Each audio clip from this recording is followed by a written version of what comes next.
तो जो हमारे प्रीलिम्स के लिए जो स्पेशल संक्षिप्तीकरण हम आपके लिए कर रहे हैं जो सिलेबस का, उसी में आज हमारे भारतीय इतिहास के जो महाजनपद मगध का उत्कर्ष और विदेशी आक्रमण का जो इतिहास है प्राचीन भारत का, उस पर आज हम लोग डिस्कस करेंगे। और जैसे कि मैंने आपको बताया कि ये जो क्लास है हमारा या जो वीडियो है, ये उन बच्चों को ध्यान में रख करके तैयार किया गया है जो 2024 के प्रीलिम्स दे रहे हैं और पूरे सिलेबस को एक बार रिवाइज करना चाहते हैं या बार बार क्विक रिवीजन करना चाहते हैं और एक संक्षिप्त उसका विवरण जानना चाहते हैं, उनके लिए ये वीडियो बहुत ही लाभदायक है। तो चलिए आज शुरू करते हैं हमारे इम्पोर्टेंट फैक्ट। और इम्पोर्टेंट फैक्ट में आज पहला फैक्ट हमारे सामने है, किन ग्रंथों में भारत के 16 महाजनपदों या षोडश महाजनपद की सूचना मिलती है। बौद्ध ग्रंथ अंगुत्तर निकाय में और जैन ग्रंथ भगवती सूत्र में। ये जो 16 महाजनपद थे, इनका जो समय था 600 ईसा पूर्व 600 BC के आसपास उत्तर भारत में जो 16 महाजनपद या स्टेट जो डेवलप हो रहे थे, इनके नाम की सूची हमें बौद्ध ग्रंथ अंगुत्तर निकाय से मिलती है और जैन ग्रंथ जो है भगवती सूत्र में मिलती है। इन दोनों में नंबर तो बराबर है 16-16, लेकिन नाम में अंतर है और इसीलिए जो मान्य है वो है बौद्ध ग्रंथ अंगुत्तर निकाय में दिए गए महाजनपदों के नाम। 16 महाजनपदों के युग में मथुरा किसकी राजधानी थी? तो मथुरा शूरसेन की राजधानी थी। ये जो 16 महाजनपद थे, उन्हीं में से एक महाजनपद था मथुरा और एक महाजनपद था शूरसेन और शूरसेन महाजनपद की राजधानी थी मथुरा। ये महाजनपद इसी प्रकार से थे जैसे वर्तमान में हमारे राज्य या स्टेट होते हैं, उनकी अपनी राजधानी होती है, तो वैसे ही ये इस समय स्वतंत्र राज्य हुआ करते थे। तो शूरसेन की राजधानी मथुरा थी। प्राचीन श्रावस्ती का नगर विन्यास किस आकृति का है? श्रावस्ती भी क्या था? यह भी एक महाजनपद था। तो जो इसकी जो नगर विन्यास यानी कि जो आर्किटेक्चर था, इसकी जो डिजाइन थी वो कैसी थी? अर्धचंद्राकार। ठीक है, अर्धचंद्राकार इस तरह की इसकी डिजाइन थी। तो ये इसमें जानने वाली बात है। ईसा पूर्व 6ठी सदी में विश्व की प्रथम गणतंत्रात्मक व्यवस्था कहां पर थी? तो ये वैशाली में थी। 2 गणराज्य थे महाजनपद में। जो 16 महाजनपद में 14 जो थे यहाँ पर राजतंत्रात्मक प्रणाली थी और 2 महाजनपद जो थे यहाँ पर लोकतंत्र या गणतंत्र था। तो उन्हीं 2 में से एक थे मल्ल और दूसरे थे वज्य। ठीक है, वज्य संघ और मल्ल संघ, ये 2 संघ थे जहां पर गणतंत्र था महाजनपद काल में। ईसा पूर्व 6ठी शताब्दी मतलब 600 BC और ये समय कौन सा था? महाजनपद काल था। तो इस महाजनपद काल में जो 16 महाजनपद थे, उनमें से 14 में क्या था? राजतंत्र था और 2 में जो है क्या था? यहाँ पर लोकतंत्र या गणतंत्र था। और इनमें ये जो वैशाली थी, ये वज्य संघ की राजधानी थी। ठीक है, वैशाली क्या थी? वज्य संघ की राजधानी थी और इसी वैशाली में दुनिया का सबसे पुराना गणतंत्र मिलता है। विश्व का पहला गणतंत्र वैशाली में किस राजवंश द्वारा स्थापित किया गया था? तो वैशाली में राजवंश का नाम था लिच्छवी, यानी कि लिच्छवी राजवंश ने दुनिया में पहली बार वैशाली में गणतंत्र की स्थापना की थी। और इसी वैशाली की नगर वधु थी आम्रपाली। इस आम्रपाली को महात्मा बुद्ध ने जो है वो बौद्ध धर्म में दीक्षित किया था और क्योंकि ये नगर वधु थी, गणिका के रूप में थी, तो समाज में इसको धर्म में विशेष स्थान नहीं दिया गया था। लेकिन महात्मा बुद्ध ने इस परंपरा को तोड़ते हुए वैशाली में ही नगर वधु आम्रपाली को बौद्ध धर्म में दीक्षा स्वयं दीक्षित किया था उनको। तो ये भी जानने वाली बात है। ठीक है, 6ठी शताब्दी ईसा पूर्व का मत्स्य महाजनपद, ये क्या था? ये 16 में से एक महाजनपद था। मत्स्य महाजनपद कहाँ स्थित था? तो ये राजस्थान में स्थित था। ठीक है, ये भी पूछ लिया जाता है कि जो तमाम महाजनपद हैं ये वर्तमान में किस किस राज्य में है? तो मत्स्य महाजनपद जो है वो राजस्थान में था। ठीक है, चंड प्रद्योत किस प्राचीन गणराज्य के राजा थे? तो चंड प्रद्योत जो है अवंती के राजा थे, और अवंती के ये जो राजा थे ये तत्कालीन समय में जो बिंबिसार था उसके दोस्त भी थे। ठीक है। महाभारत के अनुसार उत्तरी पांचाल की राजधानी कहां पर स्थित थी? ठीक है। महाभारत के अनुसार उत्तरी पांचाल, पांचाल क्या था? पांचाल भी एक महाजनपद था। तो उत्तरी पांचाल की राजधानी आइछन्न में थी, और आइछन्न वर्तमान बरेली उत्तर प्रदेश में स्थित है। ठीक है। तो ये आइछन्न क्या था? ये उत्तरी पांचाल की राजधानी थी। गोदावरी नदी के तट पर स्थित महाजनपद कौन सा था?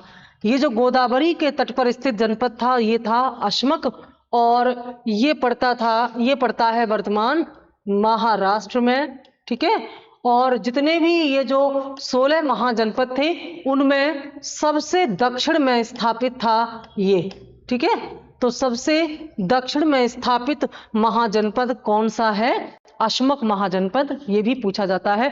यह एकमात्र महाजनपद था जो दक्षिण में स्थापित था गोदावरी नदी के किनारे पर। अवंती, गंधार, कौशल तथा मगध राज्यों में से किसका संबंध बुद्ध के जीवन से था? ठीक है।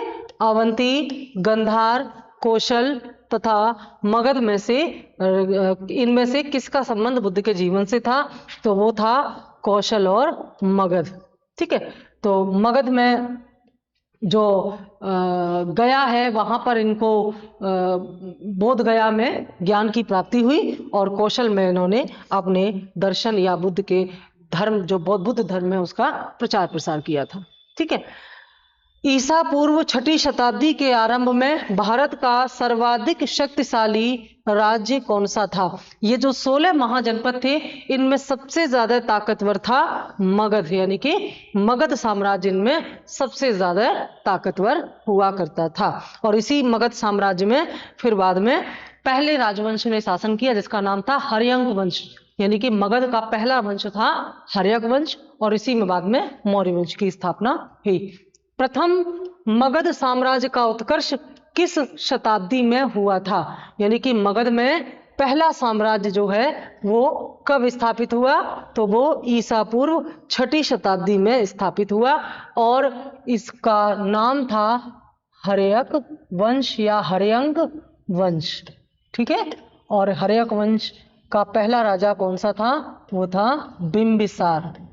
बिंबिसार। तो हर्यक वंश के पहले राजा बिंबिसार ने हर्यक वंश की स्थापना की। मगध की आरंभिक राजधानी कौन सी थी? तो मगध की आरंभिक राजधानी थी राजगृह, और राजगृह का एक और नाम है गिरिव्रज। ठीक है। तो जो हर्यक वंश के शासक थे इनमें जो उदयन था एक राजा, जो अजातशत्रु के बाद अजातशत्रु का पुत्र था उदयन। तो उदयन ने अपनी राजधानी को बदल दिया और राजगृह के स्थान पर पाटलिपुत्र को राजधानी बनाया। इसका मतलब है कि जब तक अजातशत्रु मगध का राजा था तब तक मगध की राजधानी क्या थी? राजगृह थी, और उसकी मृत्यु के बाद उसके पुत्र ने राजधानी को बदल करके क्या कर दिया? यहाँ पर पाटलिपुत्र कर दिया। कौशांबी, पाटलिपुत्र, राजगृह तथा गिरिव्रज में से कौन सा एक मगध साम्राज्य की राजधानी नहीं था? ठीक है। तो देखिए राजगृह और गिरिव्रज एक ही हैं। ये देखिए राजगृह और गिरिव्रज एक ही हैं, और फिर राजगृह के बाद पाटलिपुत्र राजधानी बनी। तो कौशांबी जो है ये पाटलिपुत्र की राजधानी कभी भी नहीं था। गौतम बुद्ध के समय का प्रसिद्ध वैद्य जीवक किसके दरबार से संबंधित था? तो ये बिंबिसार के से दरबार में था। बिंबिसार का के दरबार का राजवैद्य था। बिंबिसार कौन था? बताया मैंने, हर्यक वंश का संस्थापक बिंबिसार था, और बिंबिसार का ही दरबारी वैद्य था ये जीवक। और जब अवंती के राजा जो है चंड प्रद्योत की तबीयत खराब हो गई थी, तो क्योंकि वो बिंबिसार का मित्र था तो बिंबिसार ने अपने इस वैद्य को जो है इलाज करने के लिए अवंती भेजा था। ठीक है। प्रथम मगध साम्राज्य का उत्कर्ष किस शताब्दी में हुआ था? रिपीट हो गया है ये, ईसा पूर्व 6ठी शताब्दी में। मगध की आरंभिक राजधानी कौन सी थी?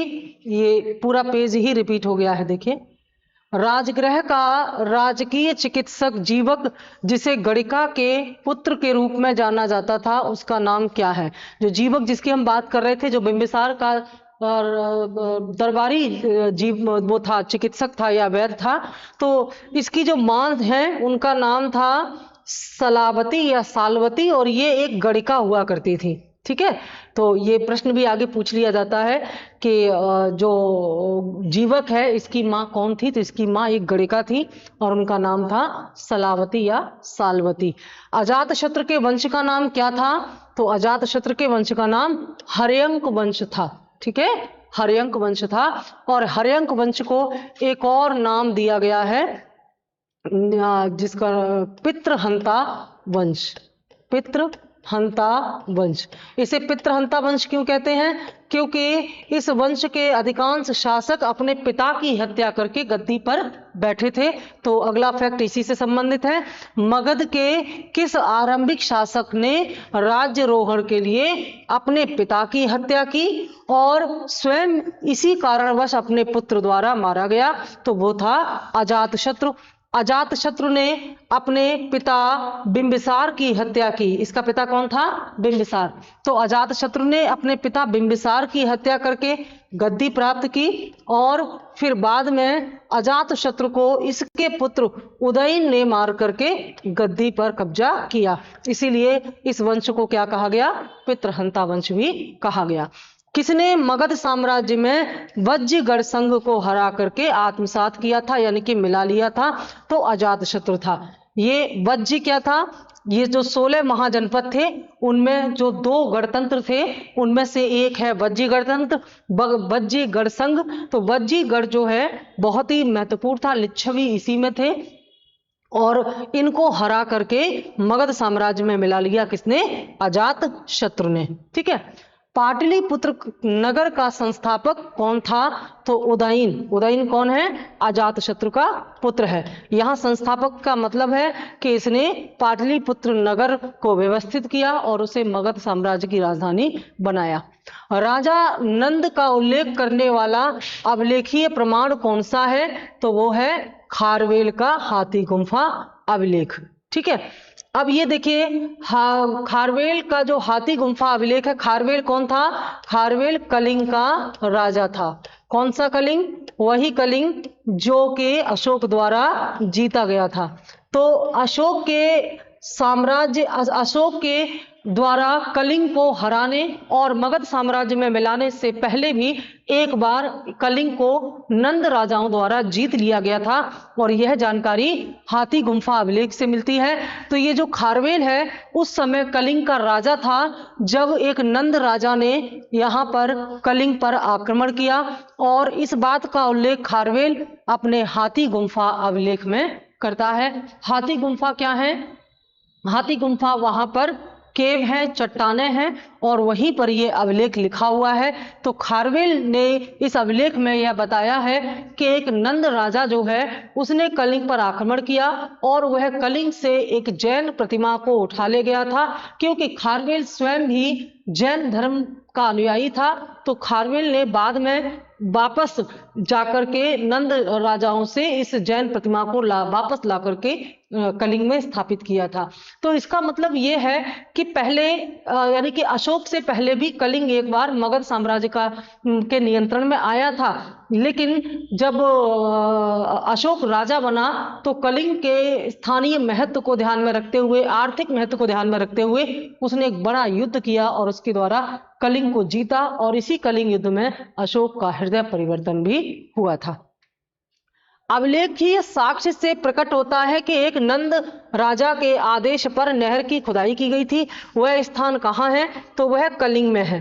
यह बात कहाँ से पता चलती है? यह भी हाथी गुम्फा अभिलेख से ही पता चलती है। तो खारवेल के हाथी गुम्फा अभिलेख में लिखा हुआ है कि एक नंद राजा ने कलिंग पर आक्रमण किया, उसी समय वह वहां से एक जैन प्रतिमा उठा ले गया और साथ ही साथ सिंचाई के उद्देश्य से यहाँ पर एक नहर का निर्माण भी कराया गया। तो इसका सोर्स भी हाथी गुम्फा अभिलेख ही है। नंद वंश, शुंग वंश, मौर्य वंश तथा हर्यक वंश का सही कालक्रम क्या है? ठीक है, तो ये गलत यहाँ पर लिख दिया गया है, आपको हम बता दें। नंद वंश, शुंग वंश, मौर्य वंश तथा हर्यक वंश का सही कालक्रम क्या है? सबसे पहले कौन आए थे? सबसे पहले मगध में हर्यक वंश आए। हर्यक वंश के बाद जो है शुंग वंश की स्थापना हुई। शुंग वंश के बाद नंद वंश की स्थापना हुई। उसके बाद फिर चौथे स्थान पर मौर्य साम्राज्य या मौर्य वंश की स्थापना हुई। तो क्रम क्या हो जाएगा? हर्यक, शुंग, नंद और मौर्य, ये इसका क्रम हो जाएगा। ठीक है। सिकंदर के हमले के समय उत्तर भारत पर किस राजवंश का शासन था? सिकंदर ने उत्तर भारत पर आक्रमण कब किया था? 326 ईसा पूर्व में। तो इस समय मगध में किसका शासन था? नंद वंश का शासन था। पूछा है उत्तर भारत पर किसका शासन था, और ये उत्तर भारत से मतलब क्या है? उत्तर भारत से मतलब है कि उस समय जो साम्राज्य सबसे मजबूत था, जो पूरे क्षेत्र को केंद्रीकृत करता था, वह था मगध। तो संपूर्ण शक्ति का केंद्र जो है वो मगध होता था, और मगध का राजा उस समय नंद वंश का था, जिसका नाम है घनानंद। ठीक है। यानी कि जब सिकंदर ने पश्चिमी भारत पर आक्रमण किया था, उस समय मगध में नंद राजा घनानंद का शासन था। ठीक है।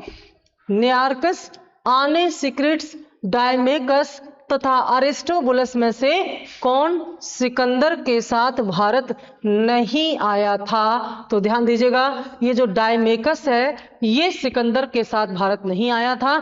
बाकी के नियार्कस, आने सिक्रिट्स और अरिस्टोबुलस जो है ये सिकंदर के समय, जब सिकंदर भारत पर आक्रमण करने आया तो उसी के साथ आए थे। डायमेकस एक राजदूत के रूप में बिंदुसार के दरबार में आया था। ठीक है। प्रथम भारतीय साम्राज्य किसके द्वारा स्थापित किया गया था? तो वह चंद्रगुप्त मौर्य ही थे। क्यों इसे प्रथम भारतीय साम्राज्य कहा गया है? चंद्रगुप्त मौर्य ने क्या किया था? मौर्य वंश की स्थापना की थी। और मौर्य वंश की स्थापना के पीछे जो कॉन्सेप्ट है वो क्या है कि जब यूनानी आक्रमण, सिकंदर और अन्य यूनानी आक्रमणों से परेशान होकर के तक्षशिला के आचार्य, तक्षशिला उस समय बौद्ध शिक्षा का महत्व और ब्राह्मण शिक्षा का महत्व, यानी कि शिक्षा का महत्वपूर्ण केंद्र था मौर्य साम्राज्य के पहले और उसके बाद भी तक्षशिला। इसी तक्षशिला विश्वविद्यालय में आचार्य कौटिल्य रहा करते थे, और ये जो कौटिल्य थे इन्होंने इन यूनानी आक्रमणों से परेशान होकर के मगध जाकर के राजा से सहायता की मांग की।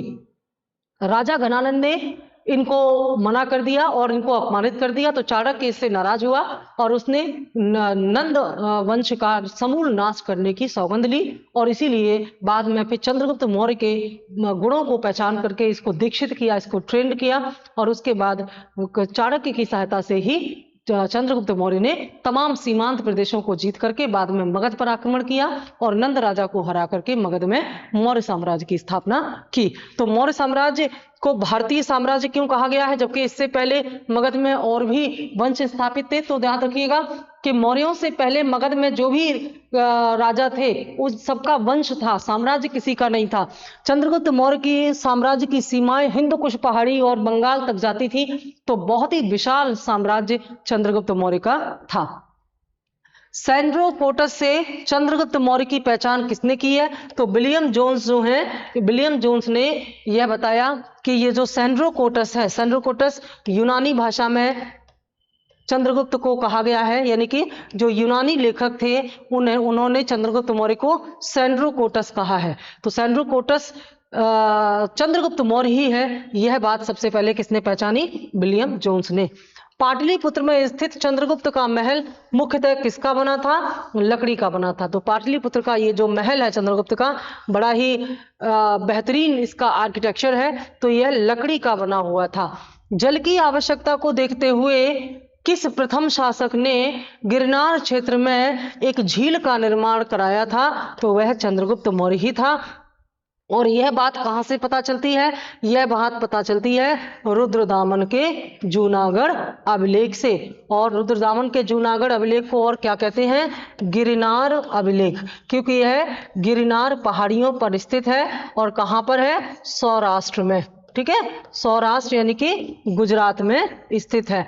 तो इसी अभिलेख में यह लिखा हुआ है कि इस क्षेत्र में सिंचाई के लिए जल की आवश्यकता को ध्यान में रखते हुए चंद्रगुप्त मौर्य ने गिरनार क्षेत्र में एक झील का, कृत्रिम झील जिसका नाम था सुदर्शन झील का निर्माण कराया।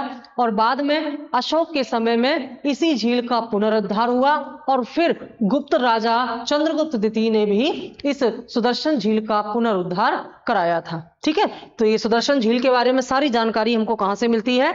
रुद्रदामन या गिरनार, रुद्रदामन के जूनागढ़ अभिलेख से या गिरनार अभिलेख से।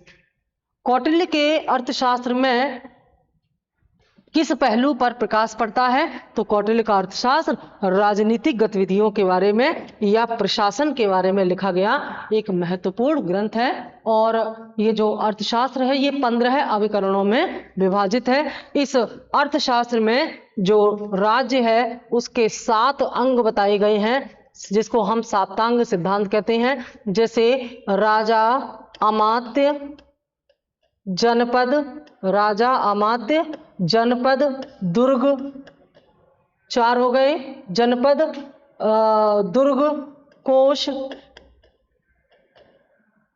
दंड और मित्र, ये 7 अंग बताए गए हैं कौटिल्य के द्वारा अर्थशास्त्र में। और कौटिल्य कहता है कि राज्य का संचालन करने के लिए इन 7 अंगों की आवश्यकता होती है। तो ये दुनिया में प्रशासन या राजनीति पर लिखा हुआ सबसे प्राचीन ग्रंथ माना जाता है। किस मौर्य शासक, ये जो कौटिल्य थे, जब मौर्य साम्राज्य की स्थापना हुई तो चंद्रगुप्त मौर्य ने कौटिल्य को अपना प्रधानमंत्री बनाया था। तो इन्होंने चंद्रगुप्त मौर्य के शासन को डायरेक्शन देने के लिए अर्थशास्त्र किताब लिखी थी। किस मौर्य शासक के शासनकाल में डायमेकस भारत आया था? तो यह बिंदुसार के दरबार में आया था। बिंदुसार कौन था? बिंदुसार चंद्रगुप्त मौर्य का पुत्र और अशोक का पिता था। ठीक है, इसी का बेटा था अशोक। अपने शिलालेखों में अशोक सामान्यतः किस नाम से जाने जाते हैं? तो ये प्रियदर्शी के नाम से जाने जाते हैं।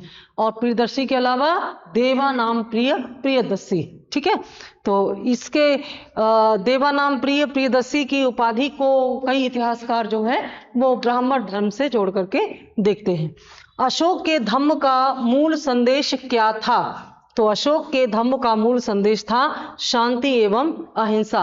जब कलिंग युद्ध हुआ तो इस कलिंग युद्ध में बहुत सारा खून खराबा देख करके अशोक का हृदय परिवर्तित हो गया और अशोक ने दोबारा कभी युद्ध न करने की सौगंध ली। और जो उसका जो पूरी तरह से जो हृदय परिवर्तन हुआ, किस तरह से उसने अपना हथियार छोड़ करके धम्म प्रचार के लिए एक नीति बनाई, एक योजना बनाई, ये सारी बातें जो है इसके 13वें शिलालेख से मिलती है। तो अशोक अपने धम्म में, अशोक का धम्म क्या था? अशोक का धम्म बौद्ध धर्म से प्रभावित था, बौद्ध धर्म से प्रभावित था। और बौद्ध धर्म के अलावा अन्य दूसरे धर्मों की भी अच्छी बातों को इसमें जोड़ा गया था। तो हम कह सकते हैं कि अशोक का धम्म एक मानव धर्म था, कोड ऑफ कंडक्ट था, एक आचार संहिता थी जिसका पालन करके व्यक्ति क्या पा सकता है। क्यों किया था अशोक ने यह कार्य? शांति और अहिंसा का संदेश देने के लिए कि लोग शांति से रहें और अहिंसा का पालन करें, संपूर्ण प्रजा सुखी और शांति से रहे। इस यही अशोक के धम्म का मूल संदेश था। तीर्थ यात्रा के समय सम्राट अशोक ने किस मार्ग का अनुगमन किया था? जब अशोक का हृदय परिवर्तन हुआ तो हृदय परिवर्तन के बाद अशोक ने तीर्थ यात्रा यानी कि विहार यात्रा की जगह पर धम्म यात्राएं शुरू की। तो पूछा, यहाँ पर क्रम दिया गया है, इस क्रम में वो आगे बढ़े थे। तो लुम्बिनी, कपिलवस्तु, बोधगया, सारनाथ, कुशीनगर और श्रावस्ती, ये अशोक की तीर्थ यात्रा या धम्म यात्रा का क्रम था जो यहाँ पर फॉलो किया गया था अशोक के द्वारा। मौर्य शासकों चंद्रगुप्त, अशोक, बिंदुसार तथा दशरथ में से कौन कौन से बौद्ध धर्म के अनुयायी थे। ये जो 4 नाम हैं, इनमें से कौन कौन जो है वो बौद्ध धर्म के अनुयायी थे। तो इनमें केवल 2 नाम हैं, अशोक और दशरथ। ये बौद्ध धर्म के अनुयायी थे, क्योंकि बिंदुसार जो है आजीवक संप्रदाय का अनुयायी था और चंद्रगुप्त जो है ये जैन धर्म का अनुयायी था। केवल अशोक और दशरथ ही बौद्ध धर्म के अनुयायी थे। सांची, भरूच, सारनाथ तथा अमरावती आदि में किसे सर्वश्रेष्ठ स्तूप माना जाता है। तो सांची स्तूप को सबसे ज्यादा महत्वपूर्ण, और उसका जो आर्किटेक्चर है वो बहुत ही महत्वपूर्ण उन्नत किस्म का माना जाता है। अशोक द्वारा स्थापित सबसे सुरक्षित स्तंभ कौन सा है। तो वो है लौरिया नंदनगढ़ का। प्राचीन भारतीय अभिलेखों में किस एक अभिलेख में खाद्यान्न को देश में संकट काल में उपयोग हेतु सुरक्षित रखने के बारे में शाही आदेश दिए गए हैं। अशोक के शासनकाल में जनता के हित और कल्याण के लिए बहुत ध्यान रखा जाता था, कल्याणकारी प्रशासन किया, इसने उदाहरण प्रस्तुत किया। तो जैसे हमारी वर्तमान सरकार संकट के समय के लिए बफर स्टॉक रखती है, जो वर्तमान में फूड कॉरपोरेशन ऑफ इंडिया है ये बफर स्टॉक रखता है, वैसे ही तत्कालीन समय में राजा भी जो इस प्रकार का सुरक्षित भंडार रखता था, ताकि जब संकट आएगा तो जनता के खाने पीने में कोई कमी ना हो। यह बात कहाँ से पता चलती है? सोहगौरा ताम्रपत्र अभिलेख से पता चलती है। मौर्य साम्राज्य के पेशावर के निकट उत्तर पश्चिम भाग में अशोक के शिलालेख किस लिपि में लिखे गए थे। ठीक है, लिपि मतलब स्क्रिप्ट, लिपि का मतलब होता है यहाँ पर स्क्रिप्ट। तो अशोक के जो अभिलेख हैं वो इसमें शायद कुछ टच हो गया है। तो अशोक के अभिलेख जो है वो सबसे पश्चिम भाग के पूछा है, उत्तर पश्चिम भाग में जो अभिलेख है। उत्तर पश्चिम का मतलब है कि जो पश्चिमोत्तर प्रांत, अफगानिस्तान या जो सिंध के आसपास के जो वर्तमान पाकिस्तान के आसपास हैं, यहाँ पर जो लिपि जो यूज की गई है शिलालेखों में वो कौन सी है। तो खरोष्टी लिपि में ये लिखे गए हैं। और सामान्यतया अशोक के जो अन्य जो अभिलेख हैं वो किसमें लिखे गए हैं, ज्यादातर अभिलेख किसमें लिखे गए हैं। तो वो कौन सी लिपि में लिखे गए? वो ब्राह्मी लिपि में लिखे गए हैं। ठीक है, अशोक के अधिकांश अभिलेख ब्राह्मी लिपि और प्राकृत भाषा में लिखे गए हैं, जबकि पश्चिमोत्तर प्रांत में खासतौर से पेशावर के निकट जो है ये खरोष्टी लिपि में लिखे गए हैं। खरोष्टी लिपि वर्तमान उर्दू की तरह राइट टू लेफ्ट लिखी जाती है, ब्राह्मी लिपि जो है वो लेफ्ट टू राइट लिखी जाती थी। ठीक है, अशोक का रुमन्यदेही स्तंभ संबंधित है। अशोक का रुमन्यदेही स्तंभ किससे संबंधित है? बुद्ध के जन्म से। ठीक है, लुम्बिनी की जब यात्रा की थी तो इस सब का वर्णन रुमन्यदेही अभिलेख से, स्तंभ अभिलेख से मिलता है। और अशोक ने जब यहाँ की यात्रा की थी तो लुम्बिनी क्योंकि बुद्ध के जन्म से संबंधित है तो वहां पर उसने जो है टैक्स कम कर दिया था। तो ये भी एक प्रमाण है कि अशोक बौद्ध धर्म से कितना प्रभावित था। तो नेपाल की तराई में स्थित है यहाँ पर, तो रुमन्यदेही स्तंभ यहाँ पर अशोक ने स्थापित कराया है। चोल, पांड्य, सत्यपुत्र तथा सातवाहन में से किस दक्षिणी राज्य का उल्लेख अशोक के अभिलेखों में नहीं है? ध्यान दीजिएगा कि ये जो अशोक है, जैसे अशोक के किस शिलालेख से हमें संगम राज्य के विषय में जानकारी मिलती है, तो यही हम आपको बताने जा रहे थे कि दूसरा और 13वां यानी कि दूसरा और 13वां अभिलेख जो है अशोक का, इसमें अशोक अपने पड़ोसी राज्यों का वर्णन करता है। अशोक इसमें उन राज्यों के बारे में बताता है जो उसके पड़ोस में स्थापित है। तो पड़ोसी राज्यों में सातवाहन नहीं आते थे क्योंकि सातवाहन उस समय मौर्य साम्राज्य के नियंत्रण में थे।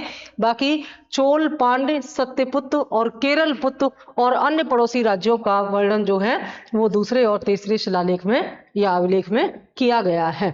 अशोक के किन शिलालेखों में संगम राज्य की जानकारी, संगम में कौन आता था? संगम राज्य में आते थे चोल, चेर और पांड्य।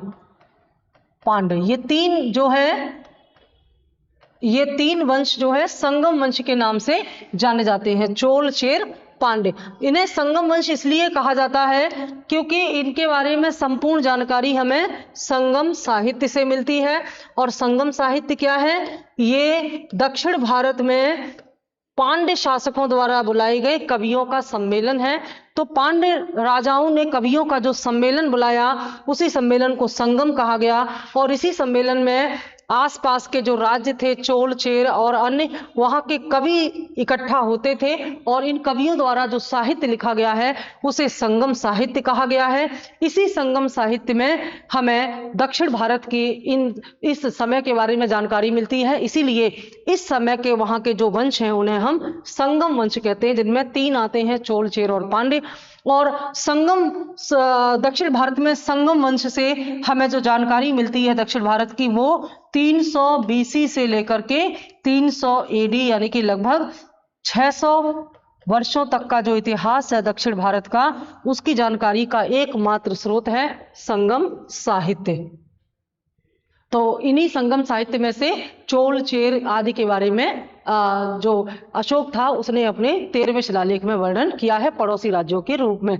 अशोक के किस अभिलेख में पारंपरिक अवसरों पर पशु बलि पर रोक लगा दी गई थी और ऐसा लगता है कि यह पाबंदी पशुओं के वध पर थी। तो यह कौन से अभिलेख में था? अशोक के, ये इसमें देखिए दिखा नहीं हुआ है, ये प्रथम शिला अभिलेख में, ठीक है, यहां पर ऐसे लिख देंगे।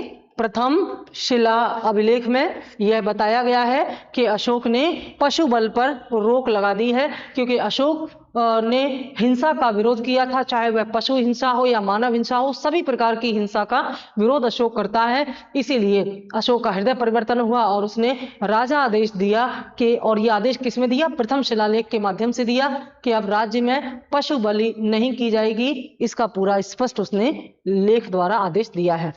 अशोक के शिलालेखों में प्रयुक्त भाषा कौन सी है? तो अशोक के शिलालेख में भाषा है प्राकृत और लिपि है ब्राह्मी। अशोक के अभिलेखों में से कौन सा अभिलेख पूर्ण रूप से धार्मिक सहिष्णुता के लिए समर्पित है? तो वो 12वां शिलालेख है। 12वें शिलालेख के द्वारा अशोक यह बताता है कि सभी धर्मों का सम्मान करना चाहिए। टॉलमी द्वितीय फिलाडेल्फस, जिसके साथ अशोक के राजकीय संबंध थे, यह कहाँ का राजा था? तो टॉलमी द्वितीय फिलाडेल्फस जो है यह मिस्र का राजा था और इसके साथ अशोक के राजनयिक संबंध थे। मौर्यकालीन मूर्तियों में मणिभद्र यक्ष नाम से अंकित मूर्ति किस स्थान से प्राप्त हुई है? तो ये परखम से प्राप्त हुई है। मौर्य काल में एग्रोनोमोई अधिकारी किस क्षेत्र से संबंधित थे? तो जो सड़क निर्माण से संबंधित थे, यानी कि जो अधिकारी सड़क निर्माण की देखरेख करता था उसे एग्रोनोमोई कहा जाता था। कौन सा मौर्य युगीन अधिकारी माप तोल का प्रभारी था? तो वो पौतवा अध्यक्ष था। यानी कि मौर्य काल में जो एक समृद्ध नौकरशाही या ब्यूरोक्रेसी के जो लक्षण मिलते हैं, इसमें इन्होंने अधिकारियों को और कर्मचारियों को पूरा डिवाइड कर रखा था, वर्ग विभाजन कर रखा था। और मौर्य काल की जो नौकरशाही थी वो पिरामिड के शेप में थी, ठीक है, पिरामिड के शेप में थी। और इसमें उच्चतम पद पर कौन बैठा है और निम्नतम पद पर कौन, उसके कार्य क्या होंगे, ये पूरा हायरार्की या पद सोपान बना दिया गया था। और उनके कार्य के हिसाब से ही उनको वेतन दिए जाते थे और उसी के अनुसार उनके कार्य क्षेत्र भी विभाजित थे। तो एक समृद्ध और अनुशासित नौकरशाही का पहली बार उदाहरण हमें मौर्य प्रशासन में ही मिलता है। तो इसी के अंतर्गत अलग अलग विभाग के अलग अलग अधिकारी बना दिए गए थे। सबसे बड़े अधिकारियों को तीर्थ कहा जाता था। तो यहाँ पर पूछा गया है कि ये जो माप तौल है इसके अधिकारी को क्या कहते थे? तो वो पौतवा अध्यक्ष था। यानी कि पौतवा अध्यक्ष क्या करता था? बाट, माप, तौल आदि का जो पैरामीटर्स होते थे, जो जिनसे बाजार में सामान नापा जाता था, तौला जाता था, उनकी जांच करते थे। जैसे आज वर्तमान में PCS रैंक के माप तौल अधिकारी, बाट माप अधिकारी होते हैं ना, वैसे ही ये अधिकारी हुआ करते थे। राज्य के सिद्धांत के अनुसार राज्य का 7वां अंग कौन सा है? तो अभी हमने बात किया था, राज्य का 7वां और अंतिम अंग कौन सा है? मित्र है। मित्र से मतलब क्या है कि राजा के पड़ोस में मैत्रीवत संबंध होने चाहिए। पड़ोसी राज्यों के साथ राजा के संबंध कैसे होने चाहिए? मैत्रीवत होने चाहिए। मैगस्थनीज ने भारतीय समाज को कितने श्रेणियों में विभाजित किया है? कौन था मैगस्थनीज? मैगस्थनीज चंद्रगुप्त मौर्य के दरबार का में था, और चंद्रगुप्त मौर्य के दरबार में यह क्या करने आया था? यह एक यूनानी राजदूत के रूप में आया था। यूनानी राजदूत के रूप में आया था। किसने भेजा था इसे?